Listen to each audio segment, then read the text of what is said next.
നോക്കുന്നത് ഡെയ്റ്റ ST85+ മോഡലിന്റെ hybrid ബാറ്ററിയാണ്. ഇതിന്റെ കപ്പാസിറ്റി റേഞ്ച് വരുന്നതെന്ന് പറഞ്ഞാൽ 100 കപ്പാസിറ്റി. ഒരു 100 കപ്പാസിറ്റി ഉള്ള ഒരു ബാറ്ററി എന്ന് പറയുമ്പോൾ 1 ആംപിയർ കറണ്ട് കണ്ടിന്യൂസ് ആയി ഒരു 100 അവറിലേക്ക്, അതല്ല 10 ആംപിയർ കറണ്ട് 10 അവറിലേക്കോ, അതല്ല ഒരു 100 ആംപിയർ കറണ്ട് ഒരു 1 അവറിലേക്ക് കൊടുക്കുന്ന ഒരു കപ്പാസിറ്റി ആ ബാറ്ററിക്ക് കാണും. ഇനി ഇതിന്റെ സ്റ്റാൻഡേർഡ് വോൾട്ടേജ് റേഞ്ച് വരുന്നതെന്ന് പറഞ്ഞാൽ 51.2 വോൾട്ടേജ് ആണ്.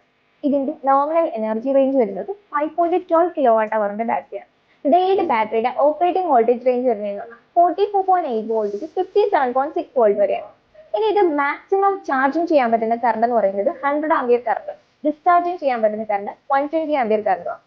ഒരു പീക്ക് ടൈമിലൊക്കെ ആണെങ്കിൽ ഒരു 120 ആംപിയർ ചാർജിങ് 150 ആംപിയർ കറണ്ട് വരെ ഡിസ്ചാർജിങ് പറ്റുന്നത്. ഇനി ഇതൊരു ലിഥിയം ഫോസ്ഫേറ്റ് ടെക്നോളജി യൂസ് ചെയ്തിട്ടുള്ള ഒരു ബാറ്ററിയാണ്. ലിഥിയം ഫോസ്ഫേറ്റ് ടെക്നോളജി ആയതുകൊണ്ട് തന്നെ ഹൈ സ്റ്റെബിലിറ്റി, ഹൈ എഫിഷ്യൻസി, അതുപോലെ തന്നെ മെയിൻ്റനൻസും വരുന്നില്ല.